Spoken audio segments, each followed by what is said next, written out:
Really?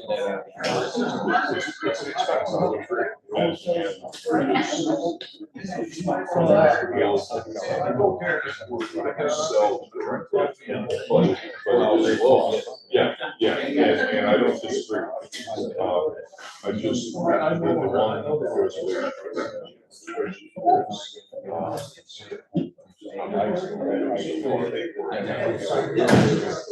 I put the last line in just so that if we want to get down to okay,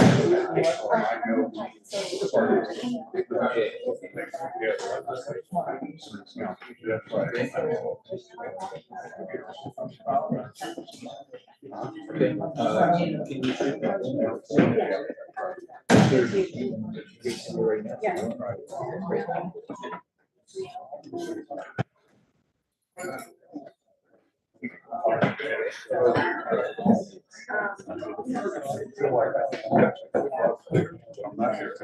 Sarah, did you order this thing?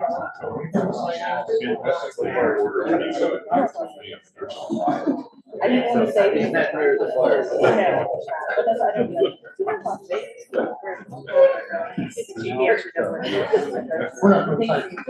We will not have a sign-in sheet. Go for questions and comments. We'll ask people to come to the podium and give us their names.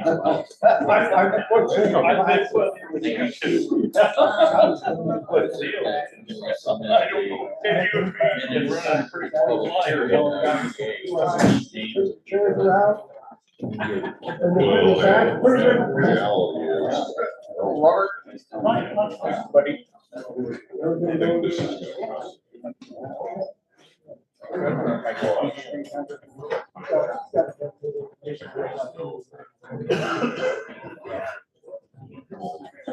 Yeah. Yeah. So. Yep.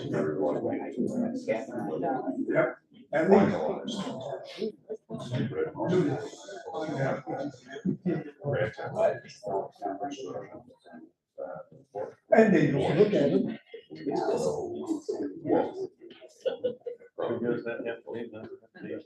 I mean, that's understandable. That's fun stuff. At least. So, yeah, they. While you're walking. Okay, so we don't have a sign-in sheet, but you'll have.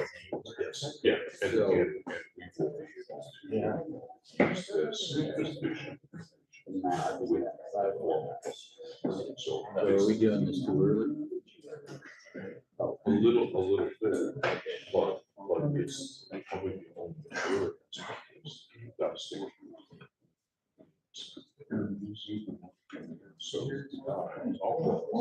know, discourage, because, you know, I think what-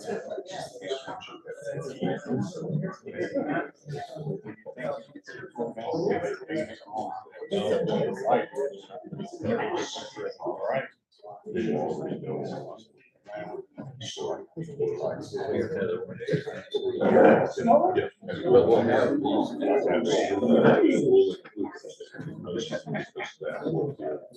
More of a breadth of what the village is very close. Sounds good.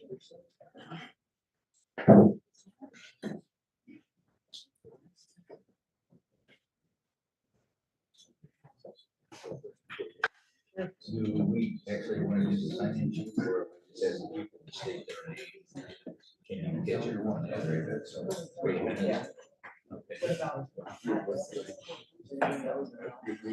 Sorry. Would addresses be required? I mean, we can track that down, but as long as you were able to get the license. So they're able to get reasonably correct spelling, so if somebody would ask that, yeah. Okay.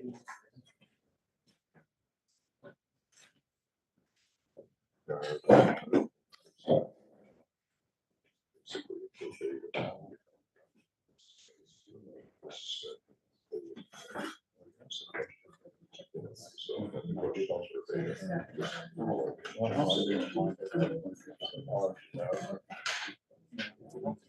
questions are. Yeah, well, I mean, what they want to see, like, so I want to legitimate, there was, because there's something, you know, we rush things that, one right at all. You know, yeah, so.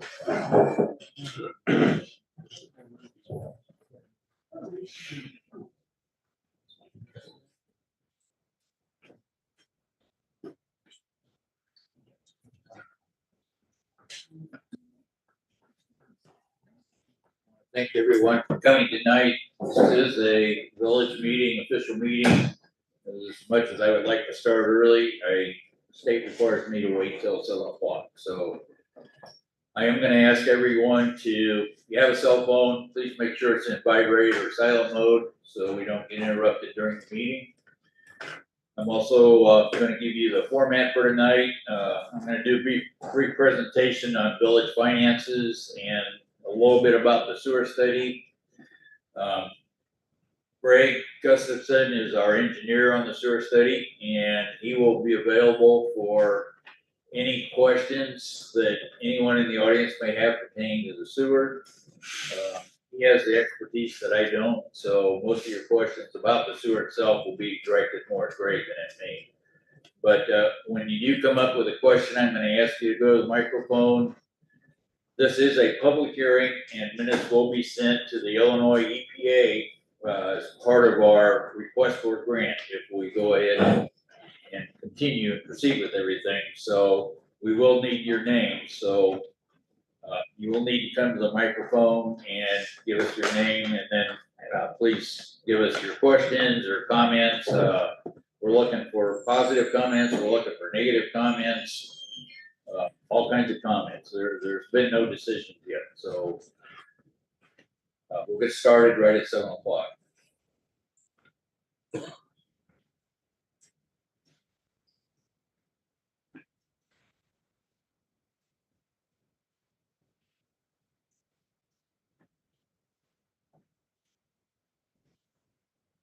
For anyone that's curious, this building used to be fire department. How many years ago was that, do you think? 53 of this. So after the fire department moved to the new building, it was bought by a private citizen, and eventually it was sold to the village. The village used this for storage, and then when COVID hit, we had no place to meet where we could socially distance the 5 feet. And so with COVID money, we converted this part of the building to a dual purpose building. It's both a garage for our police vehicles and a meeting room for the village. And as you can see, we upgraded the septic system for this building. There is a public restroom in the back if anyone needs to use it. We put in a PA system. We have our big screen TVs that we hope will help tonight with the presentation. And it's worked quite well for us for a meeting room. So I think it was a real good use of our COVID money. So it is now 7 o'clock. So we always start our public meetings with a pledge. So if everyone in here will please rise and join me. Our flags are up here to my left. I pledge allegiance to the flag of the United States of America and to the republic for which it stands, one nation, under God, indivisible, with liberty and justice for all.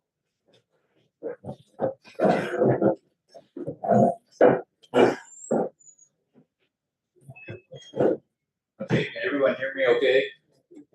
Okay, thank you. All right, let me give you a little background information. About 2 years ago, the Illinois EPA came out with 2 programs for unsewered communities. The first was a grant program which would pay up to $20,000 to help finance a study of implementing a sewer system for the communities like us that did not have a sewer system. And the second program was an actual grant program to help pay for the construction of a new sewer system for communities that did not have a sewer system. The second program will grant up to $5 million for each community that is awarded a full grant. So we applied for the first analysis grant of $20,000. We received that grant, and so we got started. We talked to 4 different engineering companies, and we selected a company out of Urbana, Burns Clancy and Associates, and Greg Gustafson is our engineer.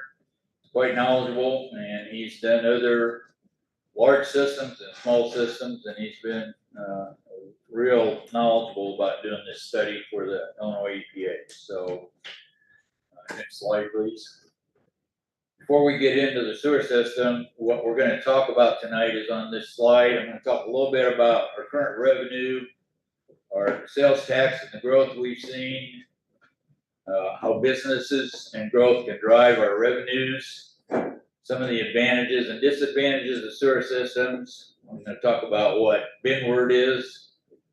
If you don't know, we'll explain what it is. So, and we'll talk about some of the options we looked at and what we're recommending, what some of the costs are going to be, and some of the grants and loans that are available.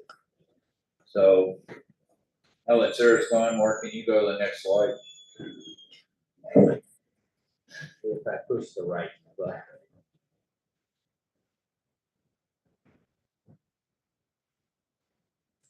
Let's see, we got to sign Mark up for some PowerPoint training here. I think so. Okay, so this pie chart right here is just a summary of our general fund revenues. 34% of our general fund revenue, and that's what generally pays for our salaries and most of our improvements. 34% of it is from state income tax, and that's based on our population. 25% of our revenue is from sales tax, and that's based on the sales from the businesses here in Hudson. 20% of our revenue is property tax. Utility tax is 10%, and that is also based on the population in Hudson. And then all the other revenue sources make up about 11% of our revenues. So some of our revenue is dependent on how our businesses in Hudson do and how much growth we have in the village. Some of it from the state is dependent on what our population is. So next slide, please. Okay, the reason we have this slide is this is a chart of our sales tax revenue over the last 20 years. And you may not be able to read all the numbers, but what I want to point out in this chart is in the last 3 or 4 years, you can see a major increase in our revenue from sales tax. And in the last 3 or 4 years, we've added Dollar General and the Sewing Studio. And those 2 businesses have really had an impact on the amount of revenue we get from sales tax. So I just want to show that from a revenue perspective, that adding businesses in Hudson has been a real positive impact for us. So next slide. This chart title right here is how your real estate taxes break down. We all pay $3,000, $4,000, $5,000, $6,000 in real estate taxes every year. 64% of that, most of it goes to Unit 5. The Village of Hudson gets 4% of what you pay for your real estate tax. So if your real estate tax bill is $5,000, 1% of that would be $50. The village would get $200 out of the $5,000 we pay. So the real estate taxes may be going up, but very little of that has gone to Hudson. Are there any chairs left in back here? There are chairs. Go ahead. No, we're fine.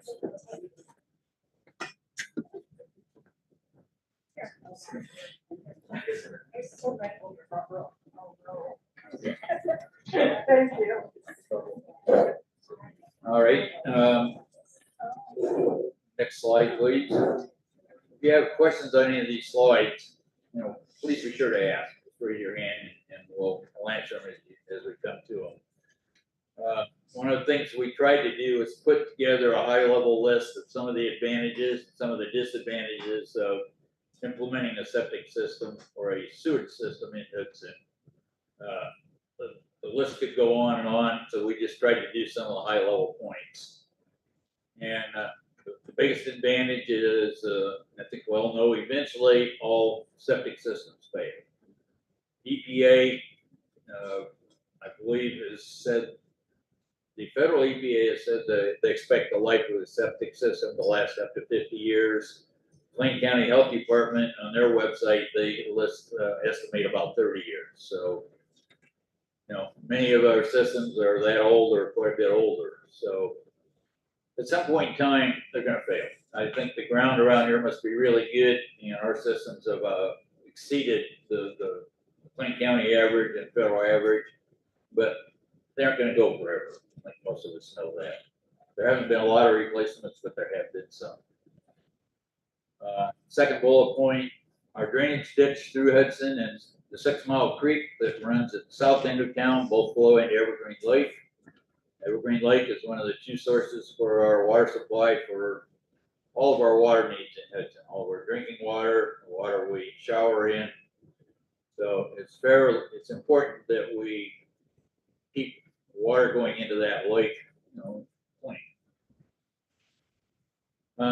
Third bullet point, sewer system in Hudson could be more attractive to businesses and homeowners considering locating in Hudson.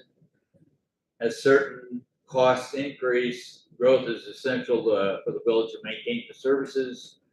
We all know that Denny does a great job plowing snow and the guys that help him. Those are some of the services that we have to have good working equipment so we can get out and plow. Keep the roads clean in the winter. Those are one example of service that we provide to the community. Next bullet point, implementing now, well, the costs are going to be cheaper. The EPA is not forcing us to do anything at this point in time. EPA has forced several other communities, Lexington and Downs, to implement sewage systems within the last 20 years or so.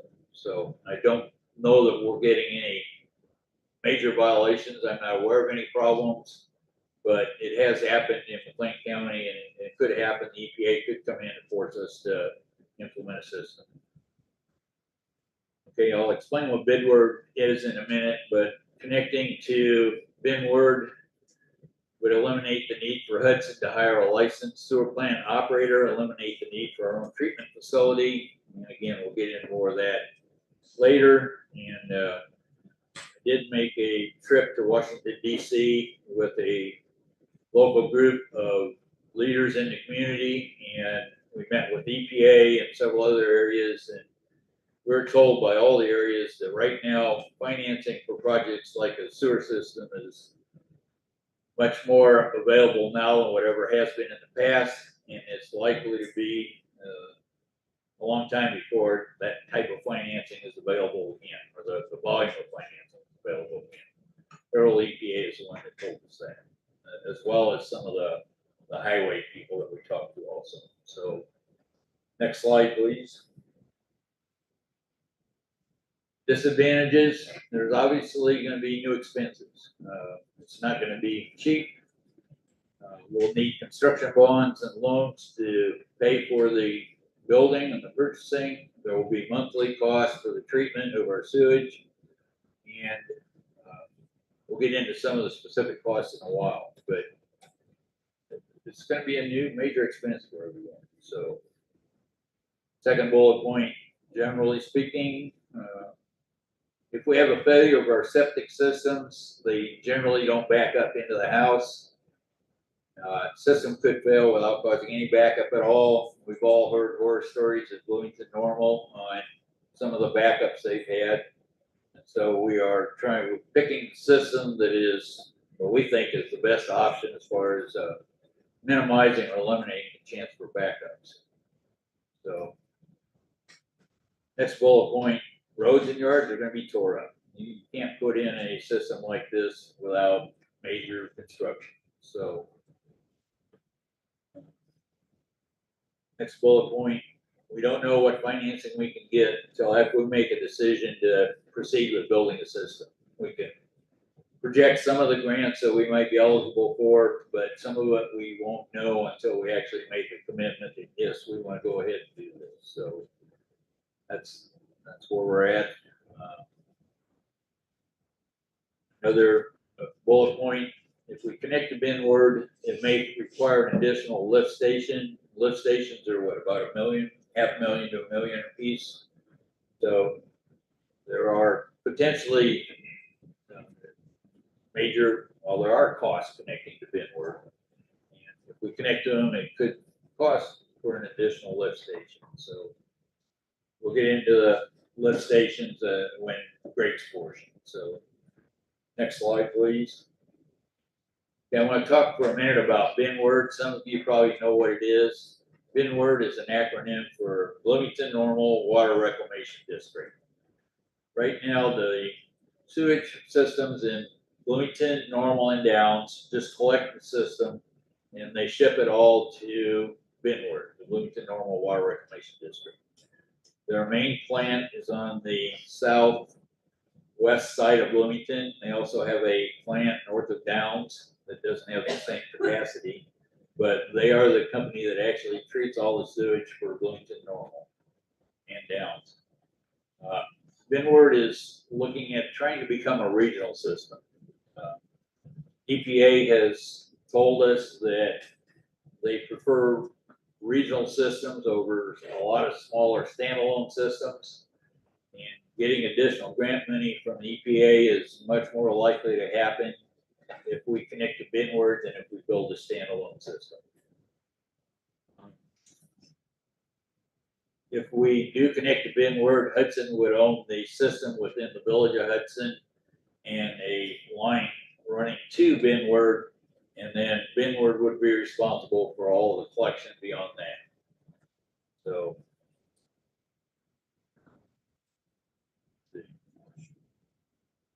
Benward does have a monthly charge on our water bill. We'll get into specifics in a while. And they also have an annual fee that's part of the real estate tax. They actually become a taxing district. And if we would connect to Benward, we would be part of that taxing district. So there would be an annual payment to Benward that would become part of the real estate tax. Next slide. Okay, I don't know if you can expand that and blow it up or not. It's not a great slide to see. Okay, the green line. Okay, well, first of all, the village of Hudson is at the top of that map. You expand it enough, you can kind of see where the village of Hudson is. It's can't really point to it, but Benward is proposing as part of their regionalization to run a collection line that would be on East 2200 North Road, which is 1 mile south of Hudson. So they are proposing to run regional lines that far, which would mean that the Hudson line going from Hudson to Benward would only have to be approximately 1 mile from the village of Hudson to connect to Benward. And this is one of their future plans as far as how they want to grow. Benward has also talked about getting a potential to connect to Downs. Well, they have Downs now, to Towanda and Carlock and possibly some of the other smaller communities in the area. So we have other maps here you can look at. On this TV screen up here, on all three screens, there's a green line that runs from right to left. That is one of Benward's proposed pipelines, sewage collection lines. So next slide, please. This is a bit blow up of that, and just to put things in perspective, I added tags for where the village of Hudson is. Tags where Brant and Nussbaum sit today, and that's got the label that East 2200 North Road where Benward is proposing to run their line. So it's possible that Hudson could run up Linden Street to connect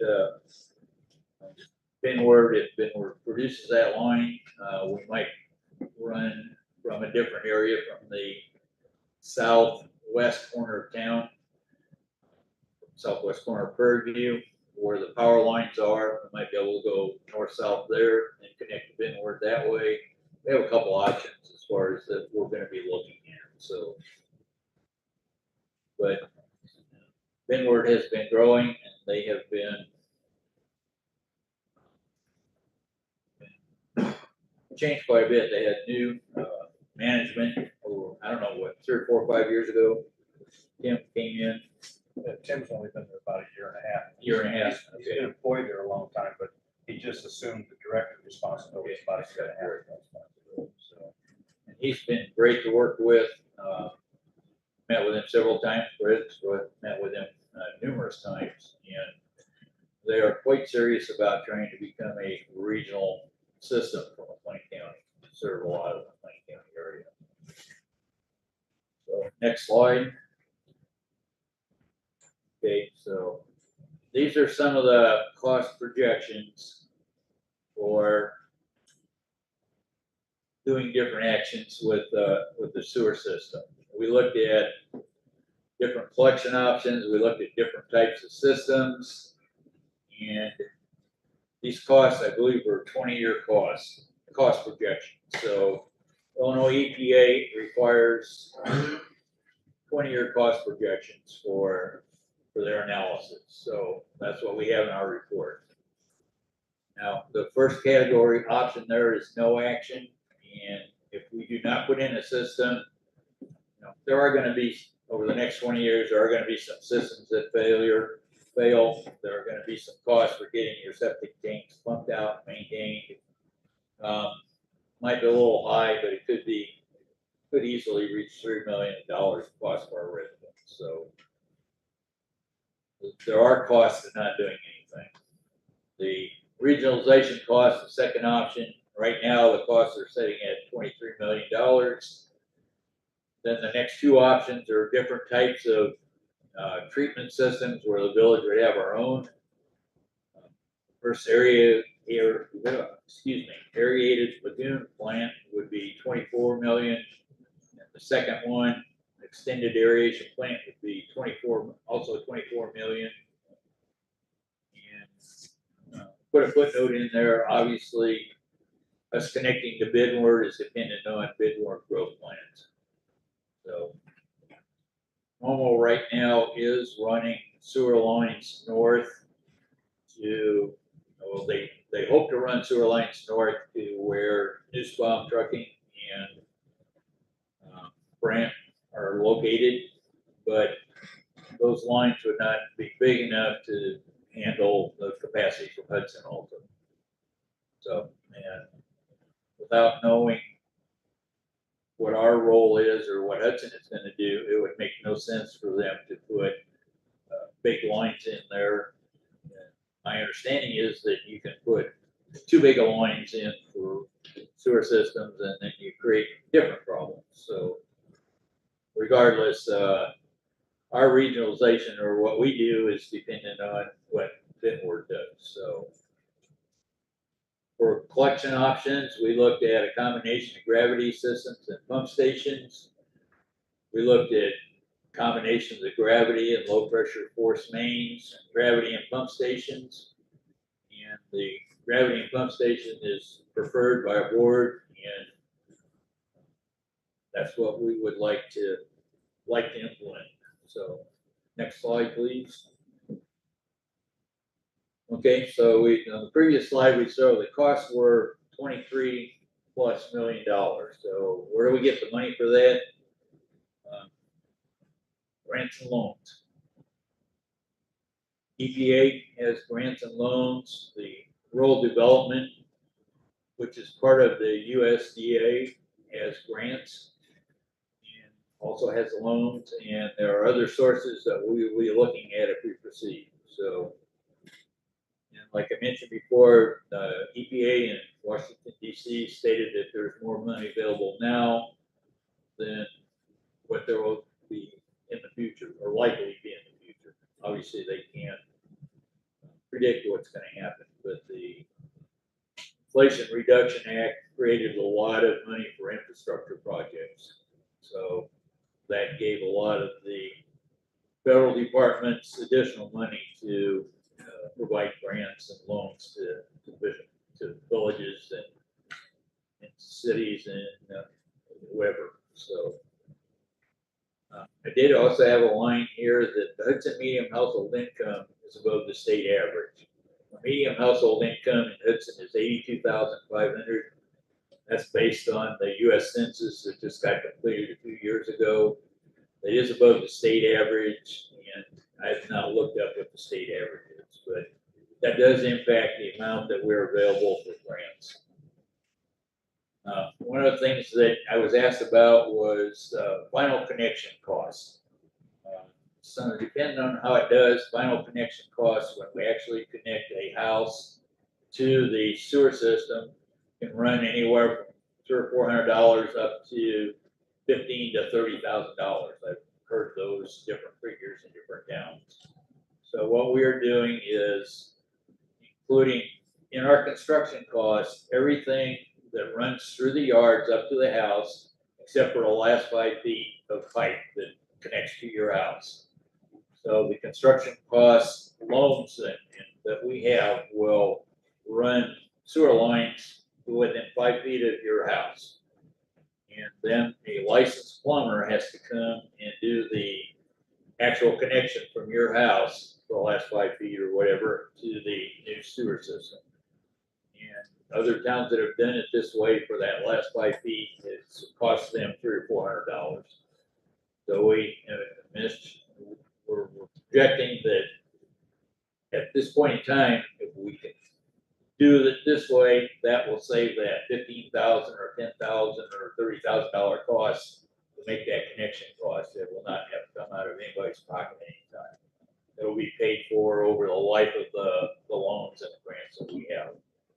So I feel that's a lot more affordable for all of our residents to connect with a $300 or $400 than a multi-$1,000 charge. So, next slide, please. Okay.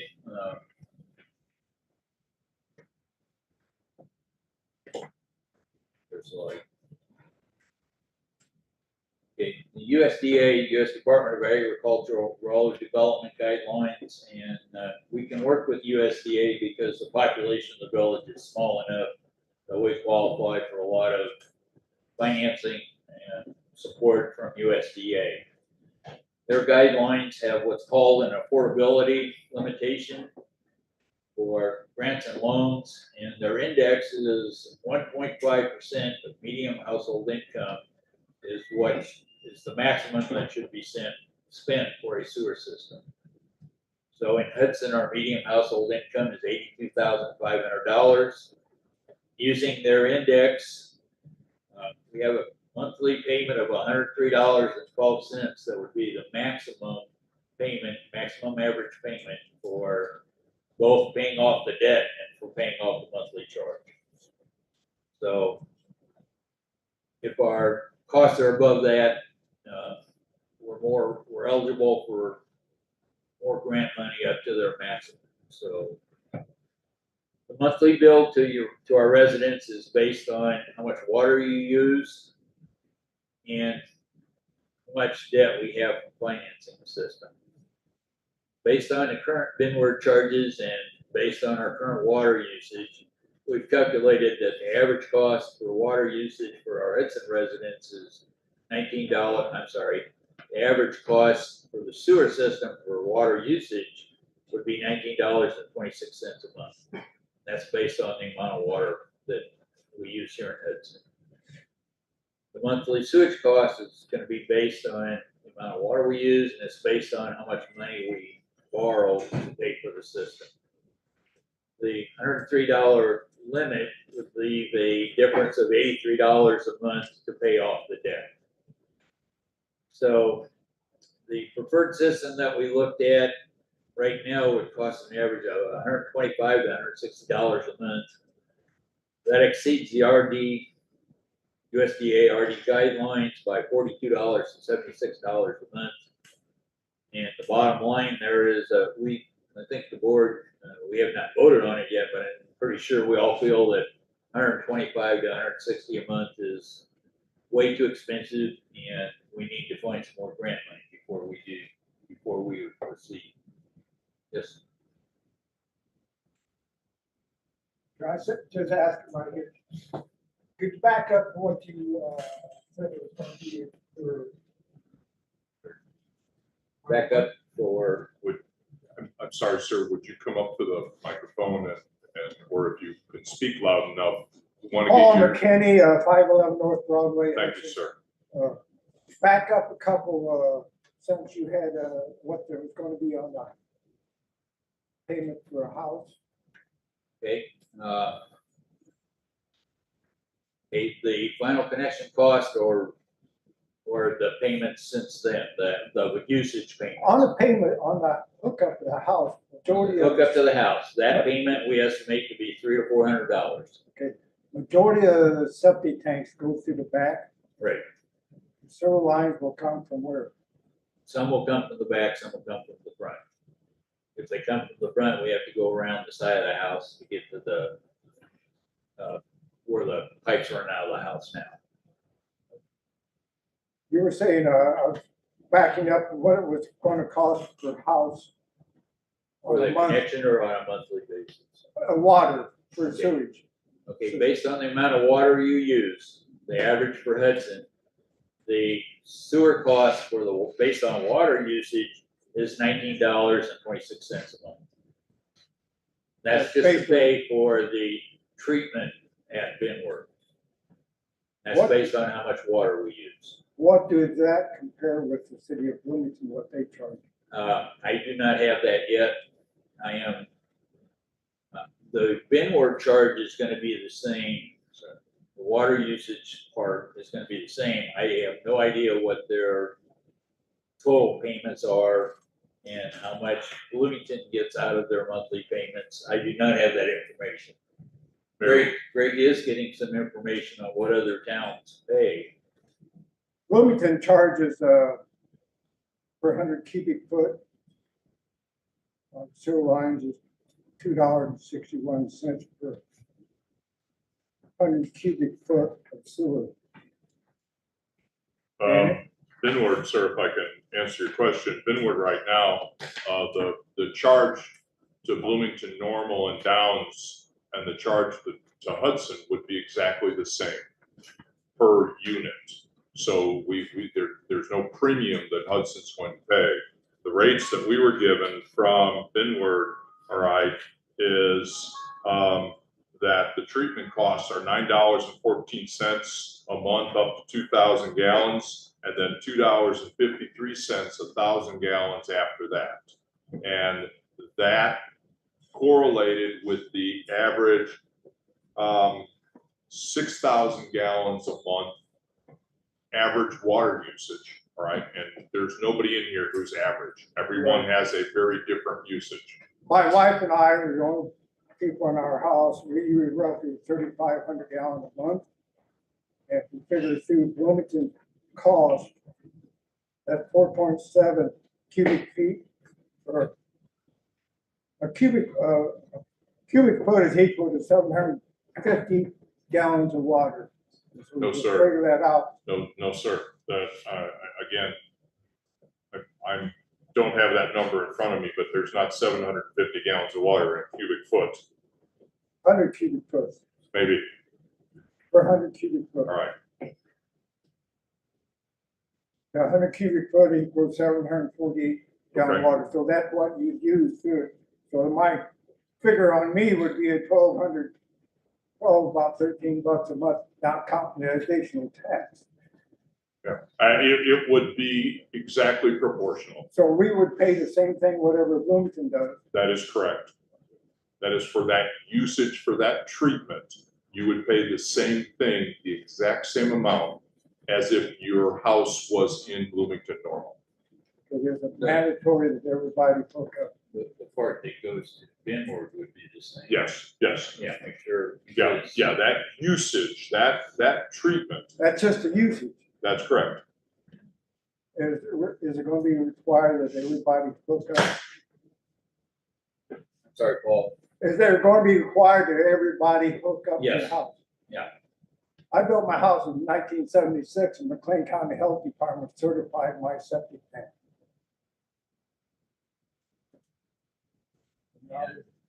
Now they're saying it's not good. Nobody's saying your septic is no good. For this to be affordable, the whole community has to go on the system, or at least be billed for it. I think when Downs implemented, they didn't require everybody to go on it, but everybody got billed for it based on how much water they use.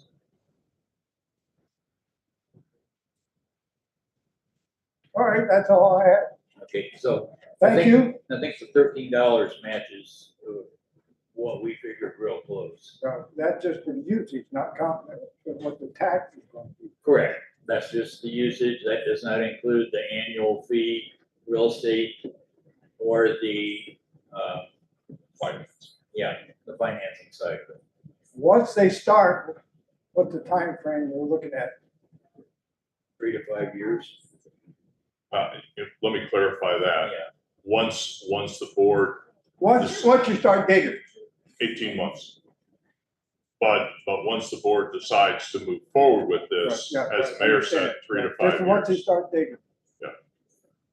Thank you. Okay.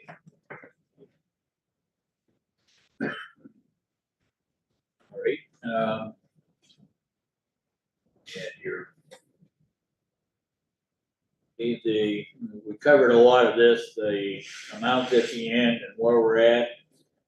The bottom line is where we're at today, and we'll show you some of the numbers on the next slide.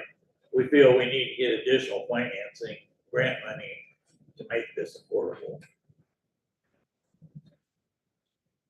Go ahead, go to the next slide. I don't know if anybody studied the report that Greg put together that's out on our website. The very, if you have trouble going to sleep at night, here's your solution. It's true. It's got a lot of numbers and data in it.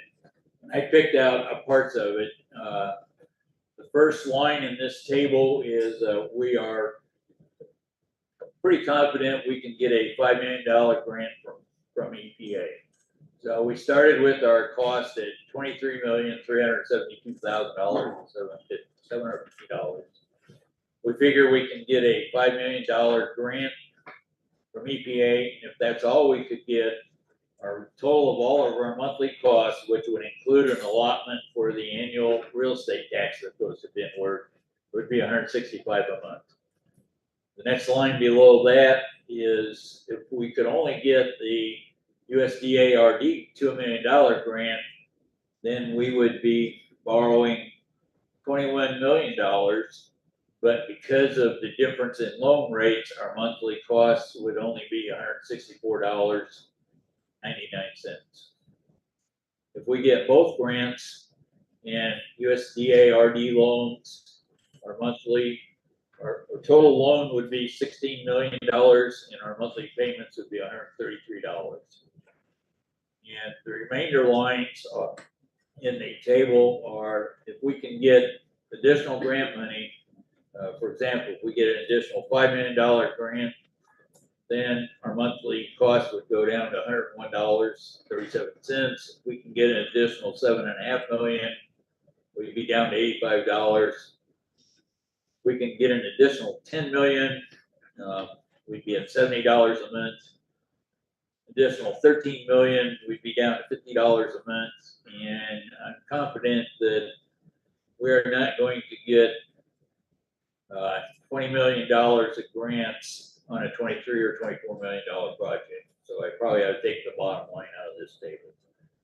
But besides what the two grants, we're pretty sure we can get the Illinois EPA grant for $5 million and the RD grant for $2 million. That's $7 million in grant money we're confident we can get. But beyond that, we haven't pursued it yet because we are at a point where the state of Illinois is requiring us to do public meetings and public hearings, and we're doing those. Tonight is one of those. We're trying to get word out to the community on where we're at with the study, and we need feedback from the community we need feedback from you to know whether or not to proceed. As we proceed, everything we do is going to cost more money. So we want to make sure we have the support of the community and know what your feelings are before the board goes any further with anything. So we're at that point right now with the EPA process for this. So think that was the last slide, wasn't it? Nope, there is one more slide. Okay. So this is probably what our next steps are. I'll be right there. We are gonna do public meetings, and tonight is one of our public hearings. Then we'll make a board decision on whether or not to proceed, and that decision, my opinion, doesn't have to be, yeah, we're 100% committed to this. It might be a decision that there's no way we can get enough financing to do this, or might be a decision to say, yeah, we're gonna spend money to pay for consultants, to pay for travel, to try and secure the additional money that we need to do this project. It might be a decision, we're done. If 90% of you people say, we don't wanna do this, then I think the board is gonna say, we're done. So we need everybody's input. Need your feedback. If we continue, the next steps will be for Illinois EPA to review this plan right here, this facilities plan, and then we would begin to do the steps to secure additional financing, grant money. So if we continue, if we decided tonight, which we're not going to, but it's gonna be years before we're done. It's gonna take a couple of years probably to get all the financing lined up and get all the plans and everything approved by EPA for what we wanna do. So it's gonna, you aren't gonna see anything for a little while, but it's that point in time where we need to let the community know where we're at with everything. And what the board is probably, or what the board needs to do next after our public meeting. So before we open it up for questions, Greg, is there anything you wanted to add? Not immediately. I'll do a little introduction on myself again. My name is Craig Gustafson. I work for Burns Clancy and Associates Engineers in Urbana. Just reflecting on my tenure, I moved to Champaign in 1979. I've lived there ever since. I've been a registered engineer and have worked in consulting, registered professional engineer and worked in consulting for over 40 years. As the mayor said, the facility planning report that we have in front of us is our roadmap to the future. I've done 6 of these in my career.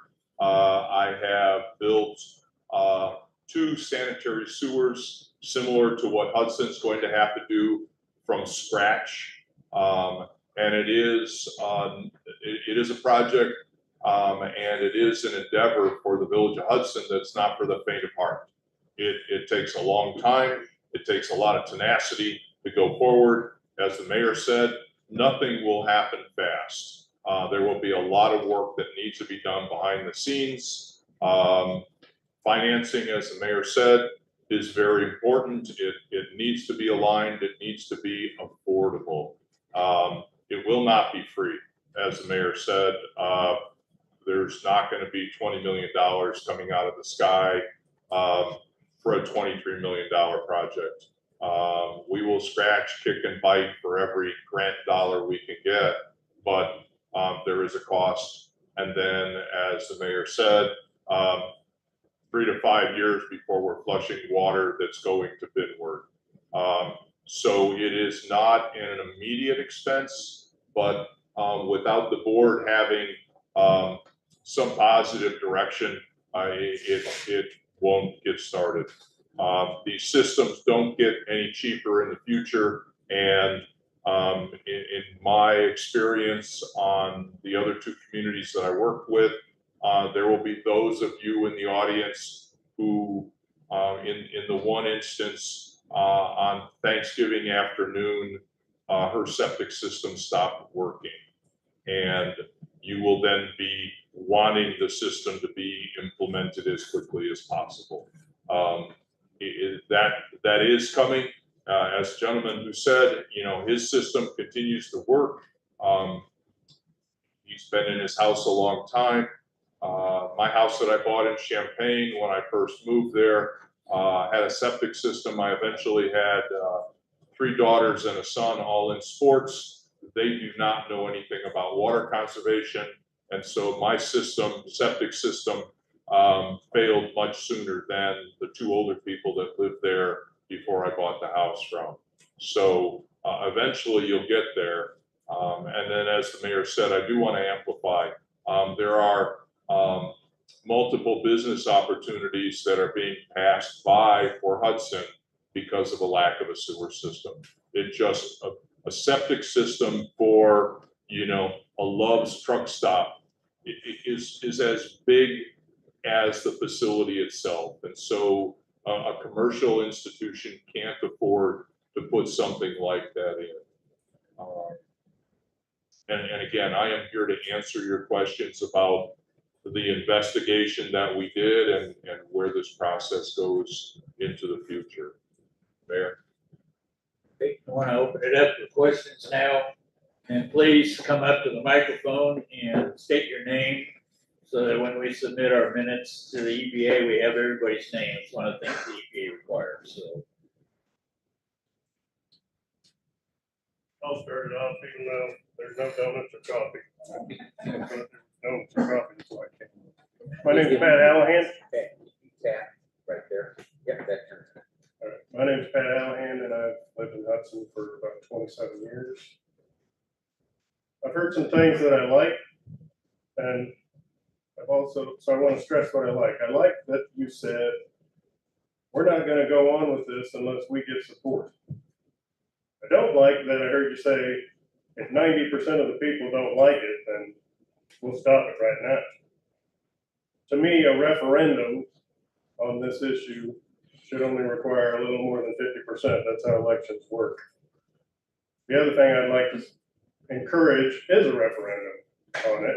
So then you can get as many people that want to vote on it to vote on it. I have my opinion. I'm not even really going to express my opinion because I think it's up to the citizens of Hudson. So that's pretty much, sounds to me like you guys really want to do this, which is fine. You have a right to your opinion. But I think you need to get the opinions of as many citizens as you can get. And I'd like to hear more about how you plan to get that versus just having a meeting, because I think a referendum would be more important. That's just all I got to say. Okay, I would like to add, I did check with our attorney and he said we could do a non-binding referendum, but he thought the decision to move forward would be up to the trustees, and I will double check on that to make sure that that's the way the law reads, so. I'm we not might, talking about laws and legal aspects, I'm talking about what Hudson deserves. I'm sorry, I didn't hear it. Sir, you might come back up and Yeah. finish that conversation. Those of you that know me know my hearing is terrible, so I'm gonna. I'm not debating legal aspects of what's legally required by the township of Hudson or whatever you want to call it. I'm just saying Hudson has always operated with an open attitude towards their citizens, get the opinion of the citizens. Legally, you may not have to do it, but does that mean you shouldn't? That's my point. Okay, what I meant was legally, we could do a non-binding referendum, but it might be the decision of the board to go ahead.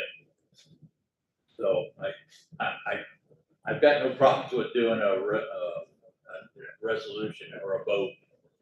So, go ahead, thank you. Good evening, my name is Mary Camplain. I appreciate that you want input. I'm not convinced that you are trying to let everyone know about these meetings. I saw a couple of lines in the quill because I was looking for it. And that was it, and heard from a neighbor or I wouldn't be here tonight. And I feel it should have been a banner across the quill with big letters. I think it should have been at the Casey's, the bank, the library, the post office. I didn't see notices anywhere. Somebody said Facebook, and everybody does that, including me. I would like to hear a really nicely developed way of getting the word out. And I do respect that that's complicated, but we're still a little town, and there should be ways to do that. Thank you. We will take any suggestions you have for getting the word out in posters at the library, the bank, different places like that, we will gladly go ahead and do that. How about the text? That's a problem, trying to get communication out to everybody. There's no good way to do it. Can't you use the text that you use the parking ban for? I'm sorry, Can't you use the text that you use the parking ban? for? yeah, how many citizens have signed up? What, half, a third, I'd say more than, I would say probably 2/3. about half, a third? Probably 2/3. Note on the water Okay. bill. I like that. That's- Everybody gets a water bill. So, yeah, we could, I mean, there's a lot of ways it could be sent out. There's no good way to let everybody know about it. That's why we put it in the quill, because everybody in Hudson gets a quill. The village helps pay for the quill, and it goes to every house in Hudson. And so if people take a little time and look through the quill, they'll find out about it. I might also point out that the village is having 3 of these meetings. And so maybe you missed the first one. We're gonna be talking about the same things, the next meeting on the 9th. And then I believe the village has semi-formally scheduled one for September 12th. So, you know, you had a baseball game tonight, you could make the 9th or the 12th, so. Hello, Lori Craig. I have not at any point seen a comprehensive list of the costs that I can fully understand. I heard a lot of costs. I'm not sure everybody here is completely clear on what the one-time costs are. I heard $300 to $400. Will there be an opportunity for everybody in Hudson to get a list of, here's a one-time cost, here's the ongoing cost, here's what's being debated? Because I know there's a lot in the PowerPoint, there's a lot to study, but I don't feel like we're clear on that. And maybe that's just me. I mean, is there anybody else that's feeling unclear on the total cost? I tried to clarify the PowerPoint I had a month ago and get better numbers on this one, and I will continue to do that. The PowerPoints will be available on the website, so I'll try and make it better and clear, and again, the PowerPoint and this report are both on our website. We'll have the 2 meetings, and maybe after I do this enough times, I'll be able to get it better. Yeah. So, Just to understand Yeah. how long people are gonna need to pay for things, what total costs are, at what point they'll need to start paying. People need to accommodate their budgets for this kind of thing and start understanding planning for this. Lori, how about if you hit me with 3 or 4 questions that I can answer right now on what your questions are on the costs, and I'll see if in front of everyone, we can pull that information out rather than you having to take a look, because we do have all those costs in here. I don't disagree. Engineers write for other engineers at EPA. This has a lot of information in it that we need to present to them. It's not necessarily dialed down to something that you can look at over breakfast and say, oh, I get it. So you're gonna need money from me. When Yes. are you gonna need that first amount of money? That How will, much? well, that's 2 questions now. Go up. All right, so there will be, and some of these questions are policy or political, all right?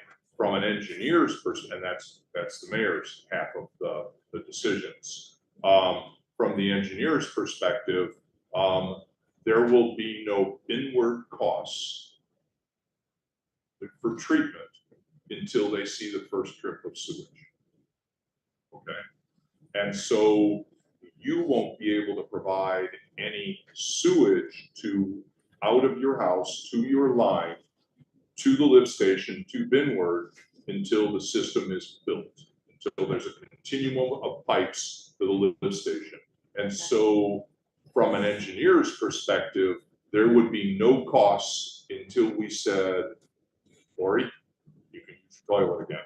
We finished hooking up today and it's ready to go. But from this point forward, that will be a Binward cost as opposed to going into the septic system. And how much is that? And right now, based on the $23 million cost for the selected system, based on the number of connections in Hudson, based on an average water usage, and based on, as the mayor said, several grant opportunities coming to fruition. That would be the $103.12 a month. Okay, so right now, once you're connected, $103 a month. That comes after the one-time $300 to $400? That would be in conjunction with that, yes, to make that final connection so that when it's disconnected from your septic system, you then have a connection to the new sanitary sewer system. Okay, so I've heard 300 plus the monthly 103. That's correct, and let me expand on that 103, so you're understanding that. Of that 103, if you're the average water user, all right, which is 6,000 gallons, and you're somewhere north or south of that, all right, but the average water user is going to pay $19.26, which is part of that $103, all right, for the privilege of having Binward to treat the sewage. The remainder of that $103 is going to go to the debt service for the loan, or the remainder of the construction dollars that have to be financed. So where things sit right now is the one-time connection, 300 to 400, around 103 a month. And that's as long as you're connected to the sewer. Are there other costs? Well, and let me clarify, for as long as you're connected to the sewer. Right. No, but let me clarify that. All right, that finance cost is for the life of the loan. 40 years. 40 years. You look like you'll live longer than 40 years. And so, Not likely. let's say you Nice will. try though. Let's say you will, all right? I have to err on that side, I'm sorry. Once that 40-year loan is paid off, that finance charge goes away. Now, And then it's a monthly deposit. that would be then the actual treatment costs, plus the village would have some maintenance costs involved in operating the system. So it could be less than 103. Yes, it will very likely, no, it's not just very likely. It would be less than the finance charge of the $83 and, you know, whatever the $19.12 minus from 103. I also want to add that we did some calculations. If the population, if we continue to grow homes, Yes. the debt is spread out over more payments. So either the debt payment goes down, or if we keep it the same, then the loan gets paid off sooner. Does that make sense? Because the mayor's making a very important point. If we have another 30 homes come in, all right, that debt service is then divided amongst a larger population, and your usage cost doesn't go anywhere. But you're saying the most that a citizen would pay, the initial hookup, 300 to 400, and then somewhere around 103, which could go down over time, will go down over time because of the financing. And then there's maintenance, so you're gonna land somewhere Yes. the most. Yes. Okay. So this EPA situation, is the EPA requiring this? Okay. Not at this time. The village is not under what's technically called a consent order. And a consent order is where there's very bad things happen and they come out. You're being charged, and it's very formal, and they put you on, the EPA puts you on the escalator to compliance. All right, you can't get off, and you're going to get to that end point at some point. if that was the case, these meetings would still occur, but the answer is already decided. And that could happen at some point as the systems fail and there's an environmental impact that becomes noticeable. Okay, and then one quick final question, then I'll free it up. The work to be done in your yard to connect, the cost there that the citizen would incur, I heard you talk about 5 feet, they would cover that connection, but anything that you're doing to tear up our yards or run these lines, that's all on us. No. No. No. Who is that on? Okay, so the way the construction is done, and please, I mean, ask all the questions you want, because everybody else is gaining from this. The way the construction is done, all right, is the village's primary avenue, no pun intended, is their right of way, the village right of way. They own the streets, they own the alleys, they can march down those, all right? And so our primary avenue to get to your house will be down the alley behind or the street in front, all right? And then that right of way extends out beyond the pavement. The way that we have suggested orchestrating this is that your sewer lateral, the line to your house, would go across your yard, either from the back or the front. It would get to within 5 foot of your house. You would have to grant the village a temporary easement to allow the contractor to come on your property and do that construction. They would then be to within 5 foot of the house. The contractor would then be responsible for the construction and the restoration. Now, it won't be perfect. It will look like somebody was there, but they will put things back and regrade it and seed it. And then that final 5 feet, which is not sewer, that is plumbing, according to the state plumbing code.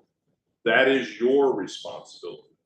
And then you would have to have Acme Plumbing come out, make that connection, and you would be responsible for those costs. And that's the $300 to $400. Average, best guess, if you have something weird going on, that $300 to $400 is going to be different. And if you have to move pools, buildings, anything for that, run through your yard, that's all on you. We as the engineer endeavor not to have to do that sort of thing. If you have weirdness in your yard, that's a technical term, all right? If you have weirdness in your yard that we have to deal with, and our design would be comprehensive enough that I would knock on your door, I would say, Lori, here's the direct route. Is it possible for us to have your pool gone, to have your shed pulled to one side? Do you hate this tree? All right, and we've done all of this before, and it doesn't, I am not the type of engineer that line needs to be square and it has to go right through the middle of the garage you built in the backyard. We can come over and we can bend and we can do a couple bends to get around, but all that will be determined in the final design that's not here yet. And then with that, you will have some choices. And you will tell me, oh yes, I hate that tree, go right through it. Or you will say, we can't move that pool for this reason and we will deal with it. So we are reasonable engineers, the village endeavors to be reasonable in this, and then we're expecting for you to be to some degree reasonable also. But the mess that we make will primarily be taken care of by the village, by the contractor. Thank you. You're welcome. Did you forget the annual fee also? You have to come up to the podium. It's the rules for tonight. Yeah, did you forget the annual fee that you guys were talking about? How much is that? For Benward?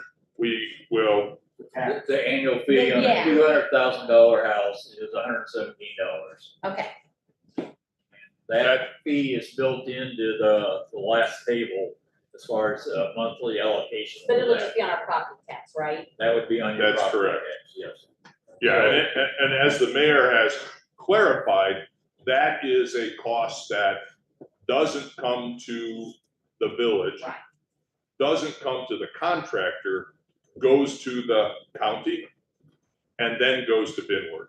So, yeah, that's a cost that's out there, but it really isn't a cost of Right. the sewer system itself. But that's So- an extra cost It is a cost, yes, for ma'am. us.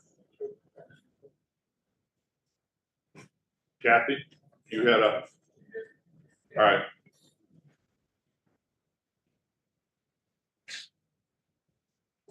Russ Waller. So I went through your report pretty thoroughly.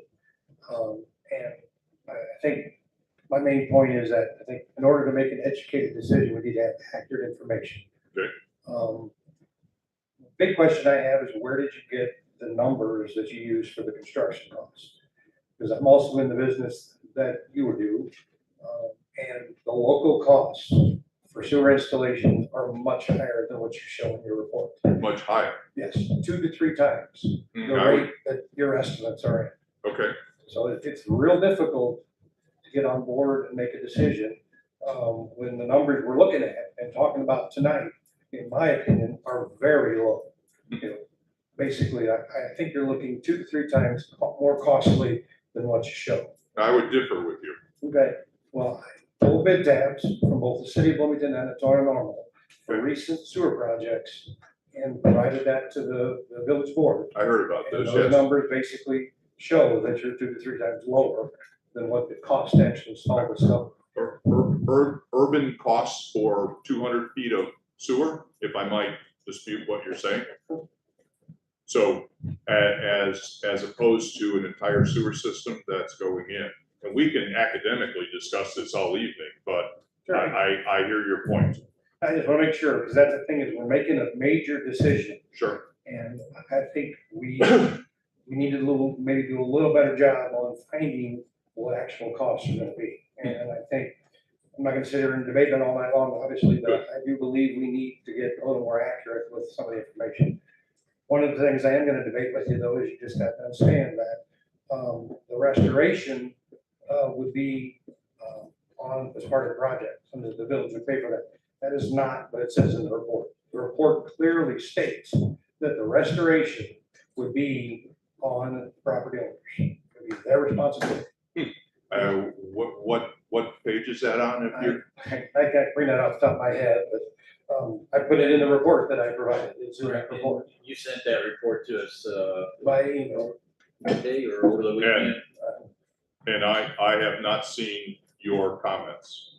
And that's fine. They can provide that to you later, but I guess I the will. point am I making is that, there's some discrepancy between what you're saying and what's actually in your report. Sure.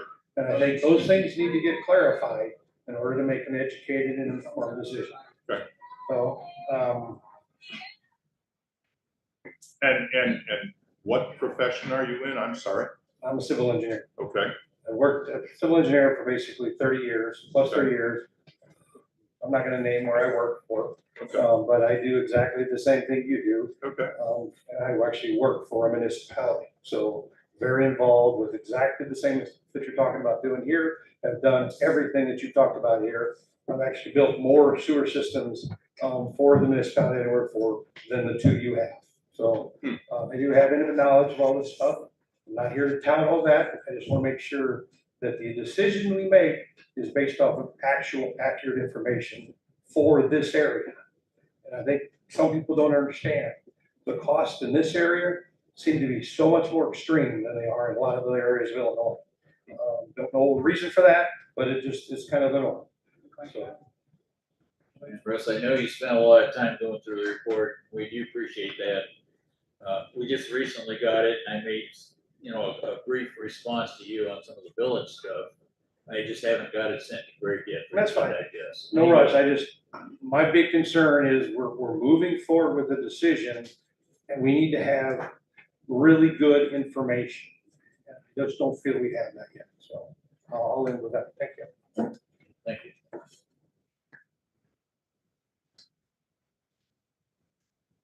I know there's more people out there that have got opinions or questions, so everyone, please feel free to ask.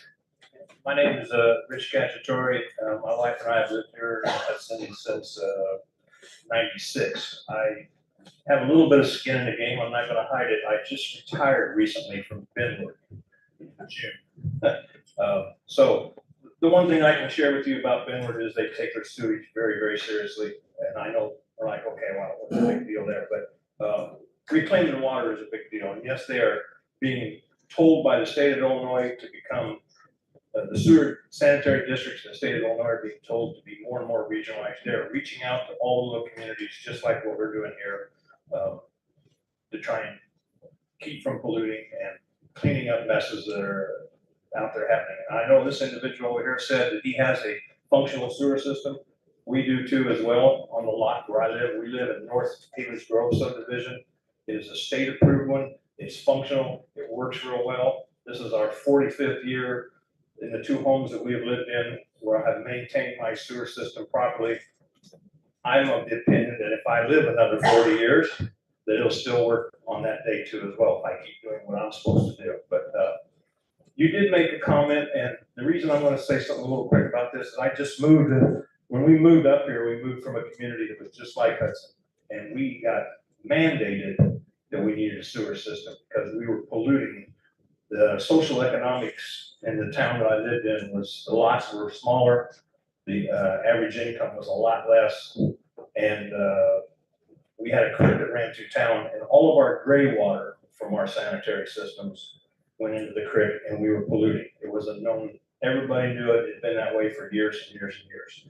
By gray water, I'm sure Greg knows what I'm talking about. Only thing that went into the septic system was your toilets, the laundry, the bathtub, the sink. That all went in a pipe that went to the creek, that went to another creek, so forth and so on. So we were polluting. We got mandated by EPA after a number of years. We didn't have a choice but to get a functional sewer system.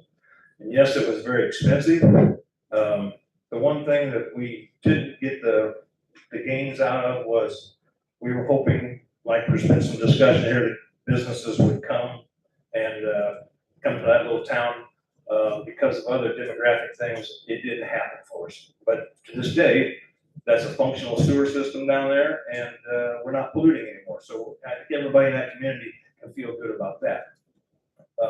It was very expensive to tap on, and the one issue that the people in the community didn't like, and they voted it down twice until it was explained by an individual like Greg a little more thorough and better, was the easement. You used the word a temporary easement. Because I think it is very common, and this individual here probably knows this from installing sewer. After a sewer system is installed, it's not uncommon for some heaving and maybe some piping that wasn't put in quite properly and tamped in place and everything. It's heaving and this and that. You're going to have a few breaks in the community. And the question is when somebody has to be called to dig that back up, who's footing the bill for that? Because if it wasn't installed by you and you weren't responsible for it originally, a year from now, who's going to foot the bill for it? And that's a big ticket item, especially if they have to dig up 30 or 40 feet. And we know that. So that's really something to think about. The easement onto your property is a big, big deal. And I took it upon myself just to ride around the community. I'm of the opinion that there's probably some lots on the older part of town and the inner part of town. I would question whether they have the actual square footage to have a state approved septic system with all the proper leach fields that they need. And some of them look fairly small just driving by the road. So I wouldn't be surprised if we don't have a few that are not in up to snuff like they're supposed to be. But again, I did take it upon myself, and I mentioned this to Dale and one of the other board members. Tim Urban, who is the director of Benwood, is a wonderful man, and I'm not just saying that because I work there, because I don't work there anymore. He's the executive director, and there's another individual named Jake Callahan, who is the operations director. They open their arms full to anybody that would like to come down for a tour to see what they can offer in the way of what they do for us on the way of sewage. So if you want to do something like that, I can arrange it. I spoke with Tim this morning. He told me that he had a long meeting with Ray LaHood yesterday, and Ray indicated to him that there might be some more money available. He's trying to open up an office here locally to be more available to the McLean County people, which is probably a good thing for all of us as citizens. So again, if you'd like to have a walkthrough, a field trip, so to speak, and see what that's all about, if that makes you feel a little better about how sewage is handled, we can sure do that. Just let Dale know, and I can make a phone call and we can do that again. But this is, because I've been through this before I came to Hudson, this is a major, major decision. And I like the other individual said, I'd like to see some sort of I'm gonna call it a vote. Let the community tell the board of directors, we either need this or we don't need it right now. Maybe we need it 5 years from now. I don't know. It just seems like an awful lot of money right now. So, thank you. Thank you very much, and so you're aware that Darren LaHood's office did open yesterday. They're an open house, it's in Uptown Normal, and Greg and I both were there for the open house. We got to talk to him for a few minutes. Next. Brandon Curran, I got some questions. If we stay on septic, is it inevitable that septic will fail, or if you're pumping at the regular recommended intervals, is that something that can be ongoing indefinitely as long as you're regularly maintaining it? Indefinitely is a long time. Pumping regular will assist that. Soil types factor in. Proper construction factors in. It won't last forever. There is a limited life. They definitely do fail even when proper. And they get less efficient as they grow older. I mean, it's an absorption evaporation process, and your septic tank to your distribution tank to the field becomes less efficient over time, and the more solids that go into it, the less efficient it is. So, and so then when it does need replaced, there's space, like current ones need more space, right, than what might have been installed back in the 60s or 70s, or they require the same amount of space today. it's likely, I'm not certain exactly what McLean County requires, but it's likely that you're going to have a larger field square footage requirement today than you would have previously. And a lot of systems previously were put in without a lot of inspection and typically undersized. And then the amount of water that people use today versus the 50s or 60s or 70s, you know, a house in the 50s had 1 bathroom, houses today have 3 bathrooms, you know, so you're using that much more water and you're just putting that much more mileage on your septic system. So, and you can't simply dig up the existing field and replace the field in the same location. So you've got to offset that to some degree. And so pretty typically you run out of space quickly. So it has to be a different location when a new one goes in, Yes. the current field. And I've seen a few around town where there's like a mound. I think even this building has a mound on the side, it looks like. Is that, as septic tanks then begin to fail, will we see more and more mounds? Is that dealing with the space requirement, or what are those mounds about? And is that something that'll be more? Mound systems are typically required when the ground won't perform adequately to allow a traditional septic system to be put in. And so you are basically creating your own soil, and then that evaporation happens, that infiltration happens, but it's above, and you're expecting a lot more out of the upward movement than the downward movement. Is that more likely after you've had a septic tank fail that you need to have different soil then? Or is that? If you don't have an alternate location, that would be one way to approach that.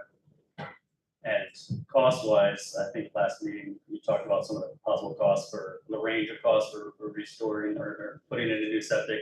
And it's the mound, that's I'm guessing another additional cost. That's correct. What are the ranges for those? If you have that? Not especially, you know, again, that's going to be very dependent on the size of the house and the number of bedrooms. A mound system is most certainly more expensive than a traditional in-ground system. Some of the mountain systems are also called sand filters or sand filters, part of that. And then you mentioned some like opportunities that are missed, growth wise, because the business is not able to have a sewer to connect to. Is there, I don't know if you can share specifics or maybe like a range of how many businesses that have made inquiries or shown interest, but then pulled out because of not having sewer available? No, Okay. I don't have any specifics on that, so, I'm confident from what I've been told that it will be easier to attract like a restaurant to town if we do have a sewer system, rather than having them build a giant septic system. Possible, it's been done, but it's easy. What I've been told is easier to attract businesses. Okay, thank you.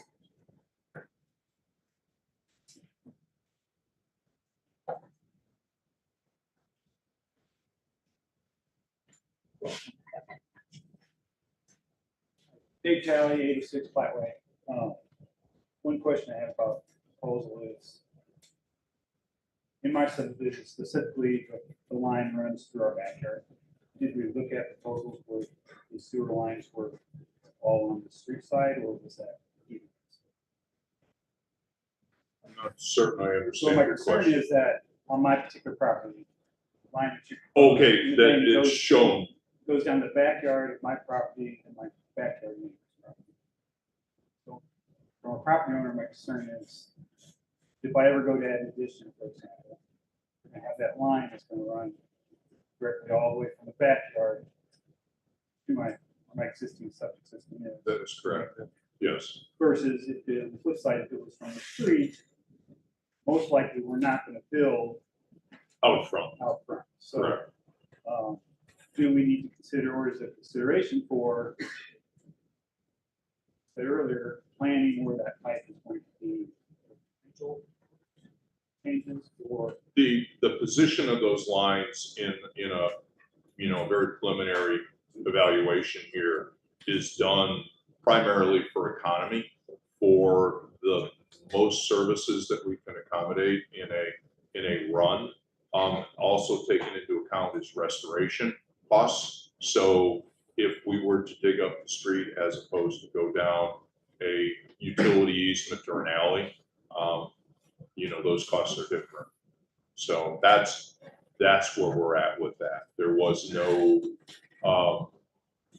consideration of future building. Now, that line could certainly be run within the setback of your property if you anticipated having an addition, or if your addition was already in place, it would have to be offset and then come in a different direction. But that's a very specific design. So my specific property, I have 2 lots. Okay. Currently, my sand filter sits in the middle of the two lots. So Okay. I can never separate them. Would you run that line then presumptively between along the lot line would be? If there's 2 lots, if there's 2 legal lots, So it's not 2 legal lots because my sand filter sits on both properties currently. sure. They cannot be 2 lots.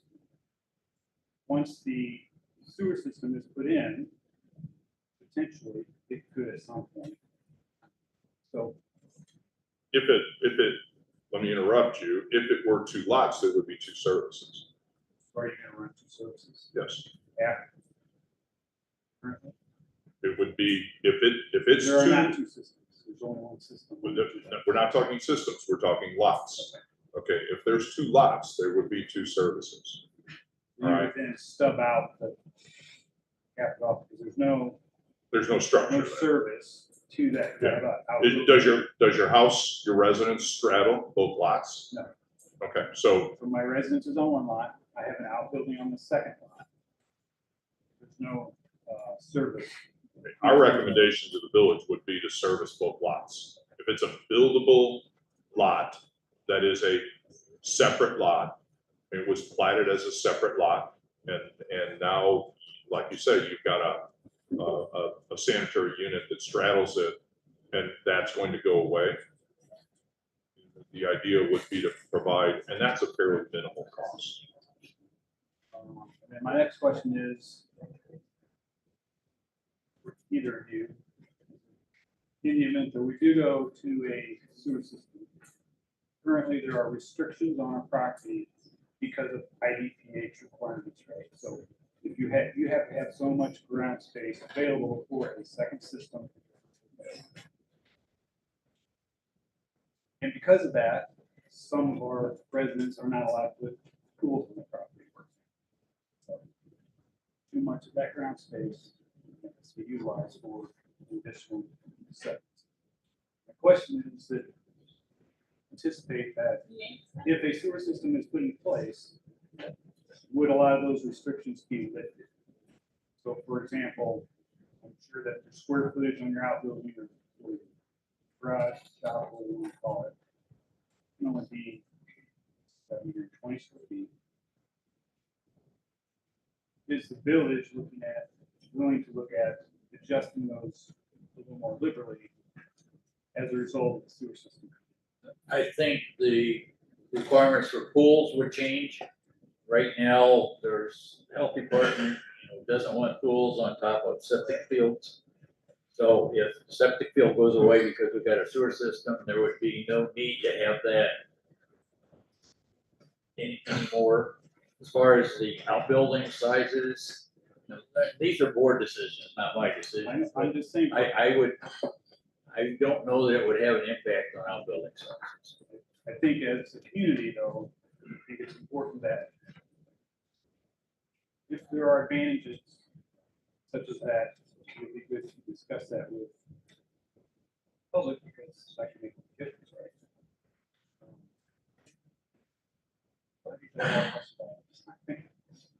Thank you.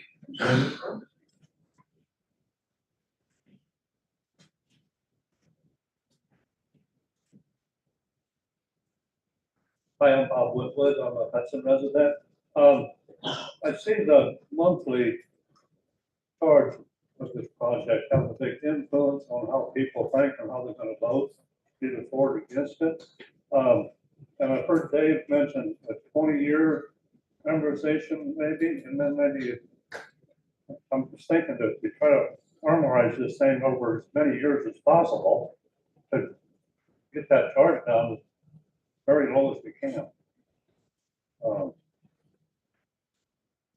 I don't know if I'm understanding that right or not. No, hey, your question's fine.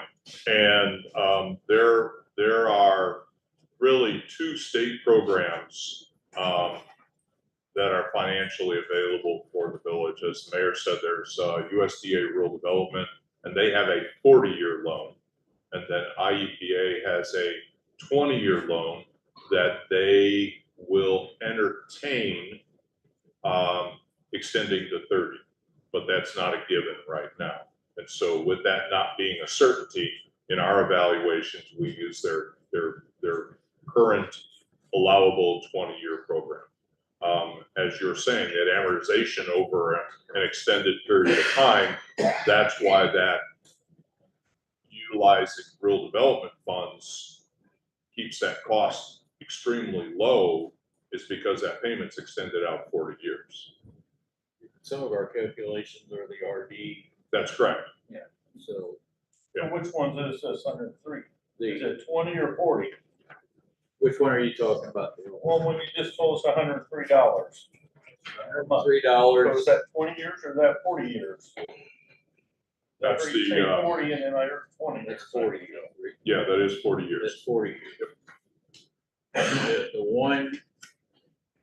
There's only one calculation that's using the Illinois EPA rates, and that's the first calculation where I think it's table 11 That's that correct. references a $5 million EPA grant. That's the only grant where we would be borrowing 18 million. And that's the only one that's a 20-year reference. The rest of them are all 40 years. And that 103 is rural development's affordability criteria. So based on each different evaluation, right, to maintain that 103 affordability, there's a shortfall to keep it at that price. What's shortfall? Shortfall is the money that the village has to get in grants and loans, grants from somewhere else. Well, there's no way it's gonna be 103. No, that's what the village has decided, that they have said that it is the affordability criteria that they're using. That's what USDA RD says. That's not, the village board has not voted on saying that's, you know, what we're limited to or anything like that. Board has taken no votes as far as what we're gonna do next or how low we have to get. That's what, you know, we'd like to get to at least below what the USDA affordability index is. That's their affordability index is $103. Oh, earlier on there, I seen 160. Right. That, the 160, can you pull up the last PowerPoint? The 160 was, if the only financing we could get was the $5 million loan from EPA, then we would be paying 160 plus a month. And the only financing we could get was the $2 million grant from RD, then we would also be paying around 160 a month. If we can get both of them, there's another figure there for how much it would be. It's the third figure down. So what's the chances of getting all of them? More chance you're gonna get about one of them, right? The first two, I'm pretty confident we can get. The ones going down, I don't know what our chances are of getting them.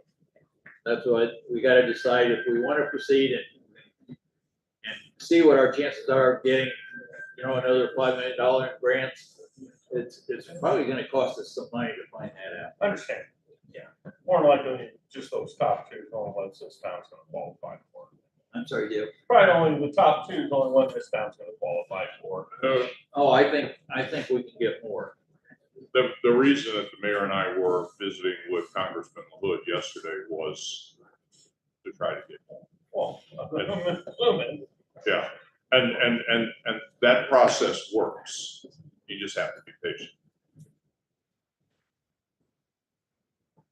I'd like to throw a number out saying I think I can get this much, but I really don't know. I don't have a feel. I understand. And I'm with Waller back there. I think I mean, I can't imagine we can get this done for $24 million myself. Can't hear now. I said I'm with Waller there. I can't imagine that we can get this done for $24 million. I just can't see it. That's a lot And of I'm work. sure Greg's gonna go over Mr. Waller's figures and probably have discussions with him at some point in time. I don't know when, but Greg hasn't even had a chance to look at that. We just got a couple days ago. So. And I have no idea what these systems cost, so.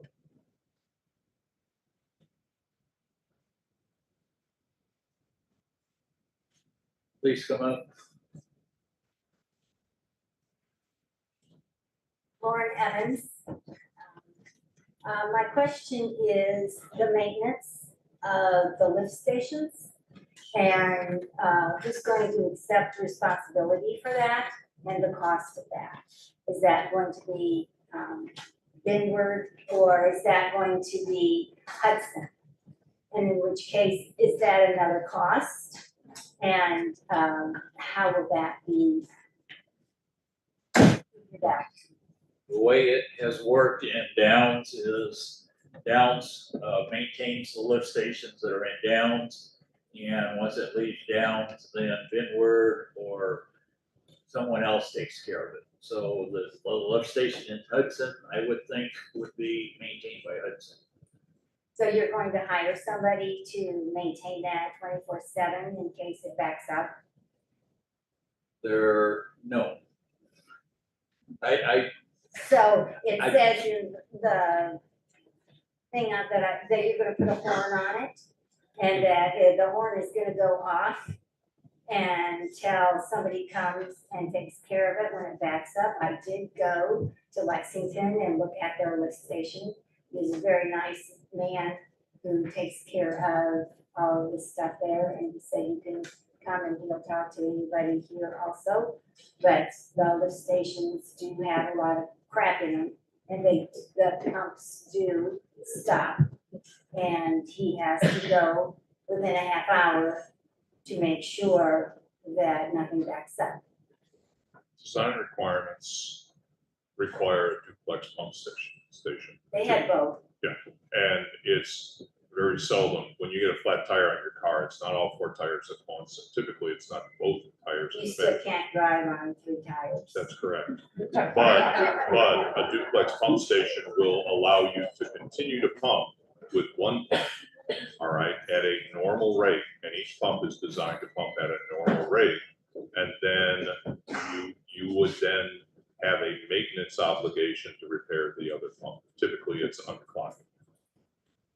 So is the horn gonna go off the whole time?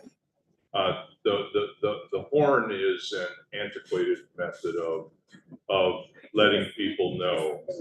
Typically electronically by phone, folks get a message that one of the pumps has gone into the fail mode.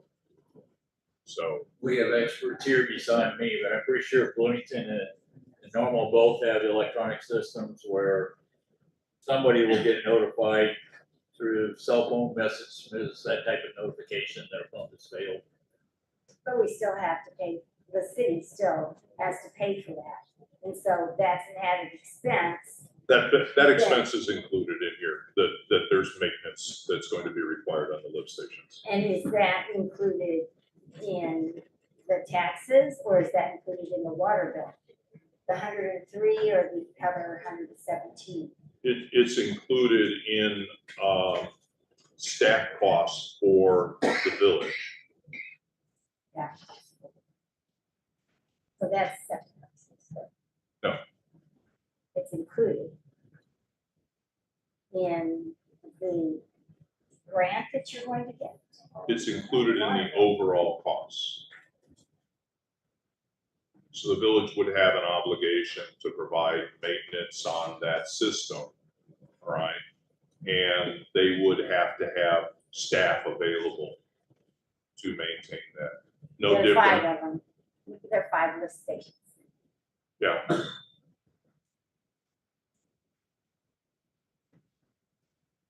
I don't think I answered your questions. We don't need 24-hour staffing because we should be able to get electronic notifications when pumps do fail. And we have purchased a vac truck that will help us maintain systems if we do go ahead with the sewer. We're using the vac truck for other things right now. I mean, it would be very helpful for maintenance. And yes, there's a lot of stuff. My understanding is that a lot of the disposable wipes that get thrown down systems are creating problems for everybody. And we can very easily plug things up. And but no, we would not need 24/7 coverage. So same thing with our water tower. You know, we don't have 24/7 coverage on that. We have an alarm system that works now.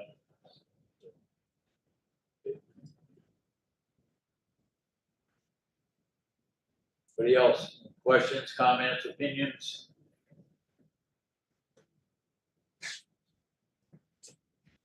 My name's Amanda Street and I've lived in Hudson, except for a brief respite when I got married and convinced my husband to come back to town.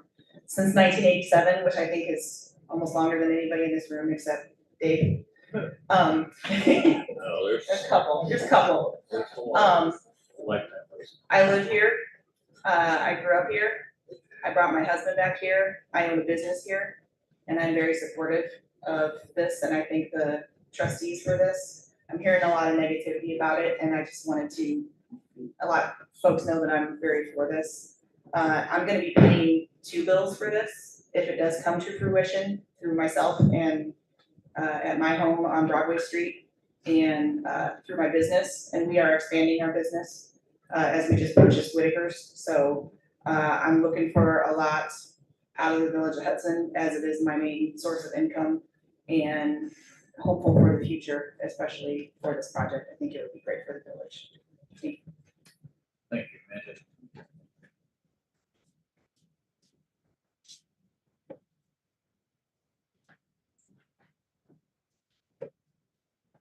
Hello, I'm Mary Jo Waller. I wanted to start out by first thanking the trustees and the mayor for all that you do for our community. And that includes your efforts to get this sewer study created for Hudson, and of course for the engineer for being here.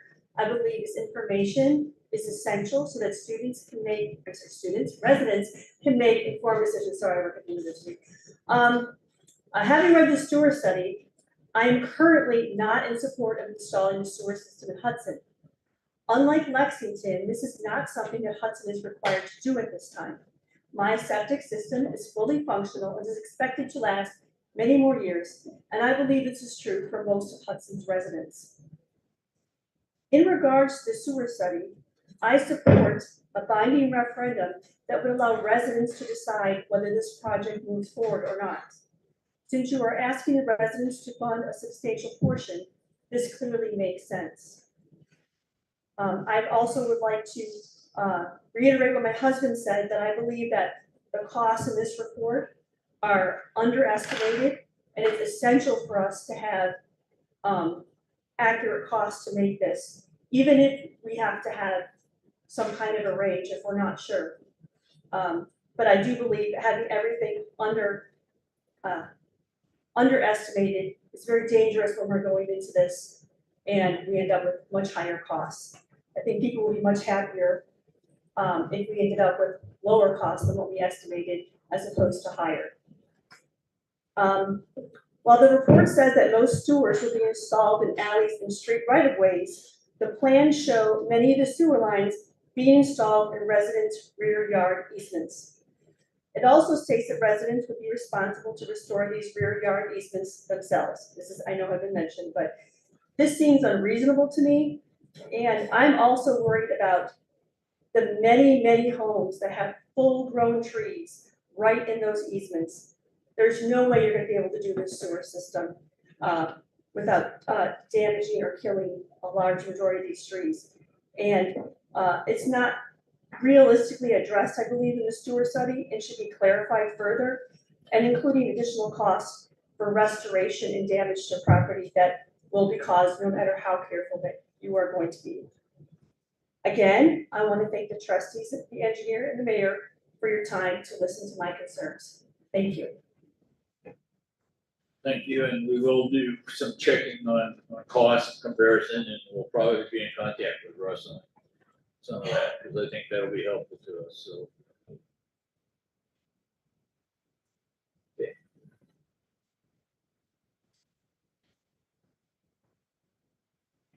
I'm Beth Krebs. My husband couldn't be here tonight, and so he had a statement he wanted to make. And I believe he did email it in to everybody, but I want to make sure it's out there for him.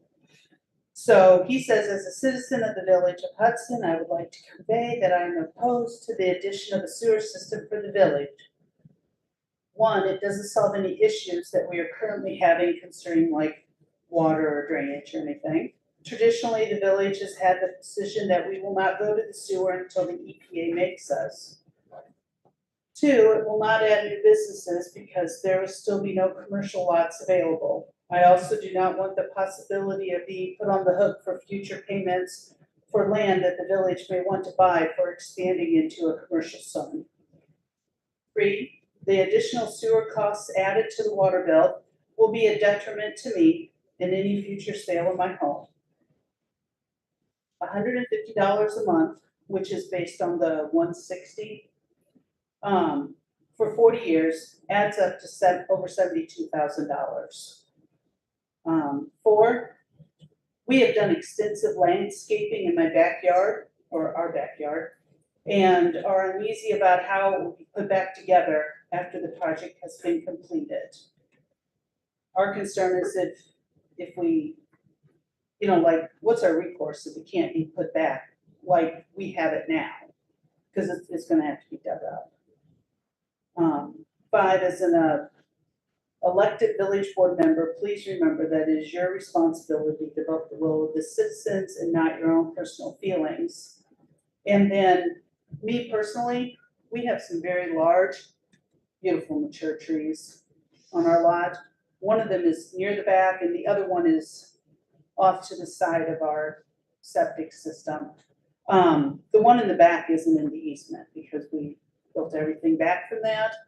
But if it does get damaged and dies, and then it has to be like torn down, then, who takes on that cost?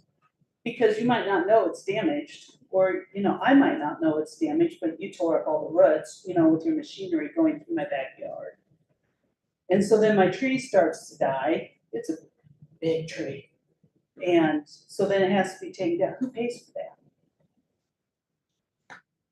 That's a question I don't think we've even thought about yet, so I can't give you an answer. So, Construction of the sewer lines would endeavor to be outside the drip line of a tree. So, Well, yeah, I mean, that's stressed, but wonder if you can, because I've got 3 good ones in my backyard. then, I mean, there has to be a route in. Well, yeah, 'cause I got a septic back there and a sewer, they're all placed strategically around it. But I don't know where you're gonna be going, so if you do damage my tree, you end up killing it, I gotta get it torn down, otherwise it's gonna fall and cause damage to somebody else's house, or not actually a house, maybe, but outbuildings. We'd have yards, to look at the fences. specific situation in final design. Right. So there's, like you said, nobody's taken into consideration all the trees, because I know what's on my end of town on the north end, and in the middle, there's a lot more trees, I know that. So it is a concern. yes, we know there are a lot of trees in the alleys and in the easements or whatever, and we know that some of them will have to come down if this project goes forward. We hope residents haven't planted them. We know some of them have just grown on their own, and people like trees, and so for good reasons have let it grow. And we know that there's gonna be a challenge for this. But I can't tell you for sure what's gonna happen in each specific location. Okay. Thank you. Yep, thank you. And I did send in a response to Wayne. I don't know if he saw it or not. Oh, he probably has, I haven't looked at the email, so I don't know. Okay. Thank you. Yep, thank you.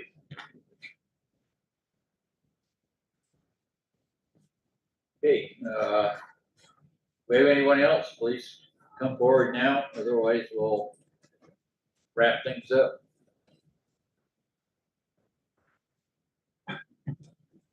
My name's Greg Bialetto. I've lived here since 1986. My daughter was wrong. She figured since 86 as well. We reached 4.5 years ago, my daughter, my wife, and my son-in-law started a sewing studio. 4.5 years, we've had millions of dollars in retail sales, helping our community. Bought Whitaker's. We're going to expand our business, but we'll expand our income. Help this village. I love this village. This project's probably going to be expensive. I agree we need cost.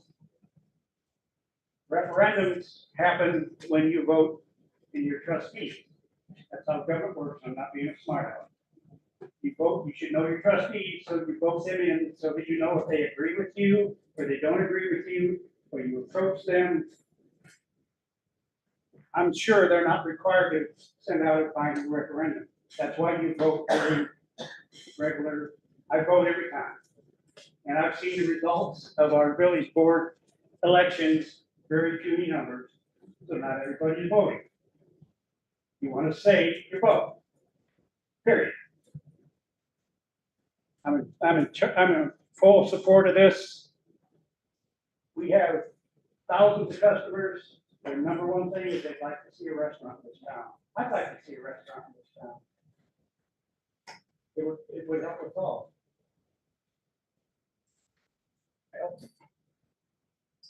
Yeah. So I've told the village board members before, I'd like to see it happen. If it doesn't, we'll move on.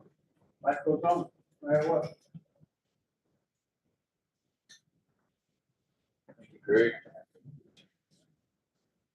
Do we have anyone else?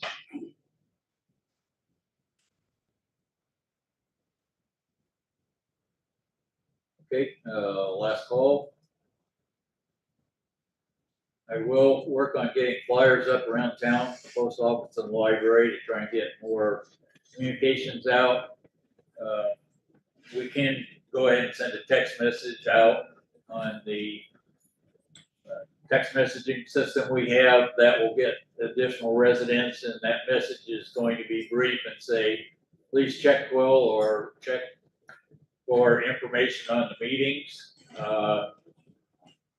I will continue to work on the financing to try and make that more clear as far as how that potentially could work. I know it's messy and I haven't done a good job with it yet, so I'll try and work on that. So it's, our next meeting is a week from tonight. It'll also be a public hearing on April 9th. It will follow the same format as this. We're planning on a meeting in September. It will be a public meeting rather than a public hearing, but it will be the same format as tonight. Same information we shared. And that's what we did about a month ago. We had an initial meeting with about 50 people here then. So last call for questions. I want to thank everybody for coming tonight. Please feel free to ask questions to Greg or me or the trustees.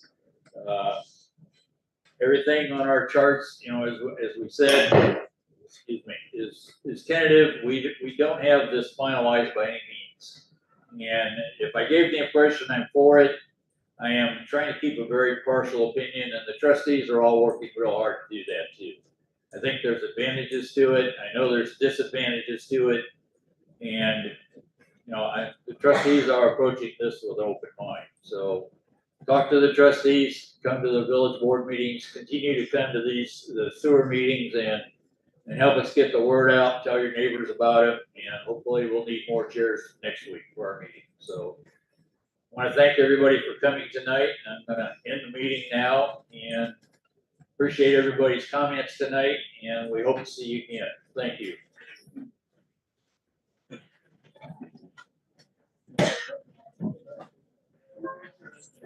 Good questions.